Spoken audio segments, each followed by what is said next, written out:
Que maravilla, biquiño enorme para todos os praceiros e praceiras do noso país. 7:20 da tarde, imos falar agora de cousiñas ricas de comer, que aquí en Galicia temos moitísimas. Hoxe tócanos falar das navallas das Illas Cíes, que están a triunfar nos restaurantes con estrela Michelin. Son unhas navallas en conserva que a cofraría San Xosé de Cangas enlata en aceite de oliva e está facendo pois as delicias dos mellores cociñeiros do mundo.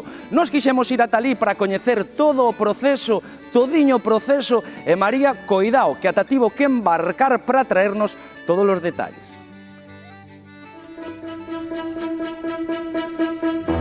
Crecen no espazo natural máis protegido de Galicia e a súa calidade é fora de serie. Hoxe embarcámonos cara as Illas Cíes para recoller a navalla, un manxar que non falta nas nosas mesas, tampouco agora no Nadal, nin nas cociñas dos mellores restaurantes.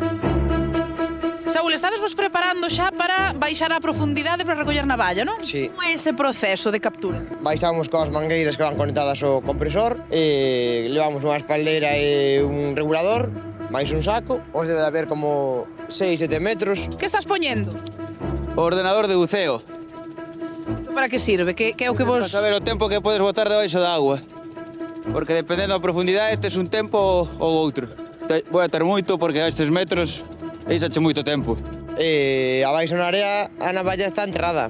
E nos cos dedos, sin non levamos ningún útil ni nada, levamos os guantes na máis e vamos recolléndonas cos dedos e sacándola para arriba, vamos traendo.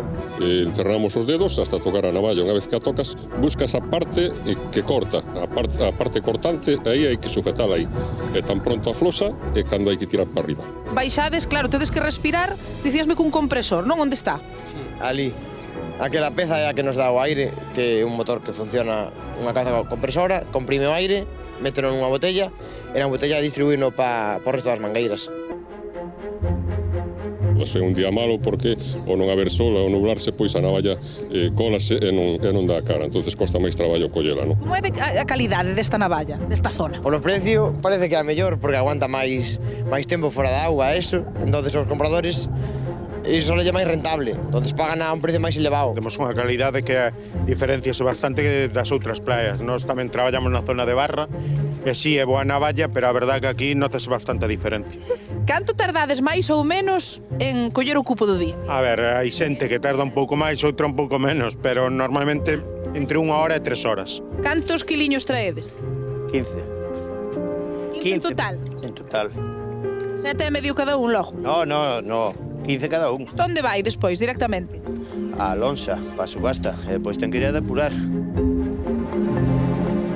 Mónica, que estás facendo? Encárgome de que leven a cantidad que é estipulada e subo as embarcacións e que non hai xa nada a maiores. Aseguraste de que non levan máis cantidade da que se permite recoller. Claro, exactamente, correctamente. Esta hora vamos a lonxa a seleccionar ali, metémola en caixas, vai para a cámara, 2 da tarde e vai para a subasta. É un produto fresco que está delicioso, pero agora tamén parece ser que a estades enlatando e está sendo todo un éxito. Por suposto, e aparte a navalla é unha navalla delicatessen, non? Para restaurantes de categoría, non? Esta non é unha navalla calqueira, unha navalla que sale do Parque Nacional das Illas Cíes. Da mellor playa do mundo, como van a estar? Din que son as mellores. Home, é que son.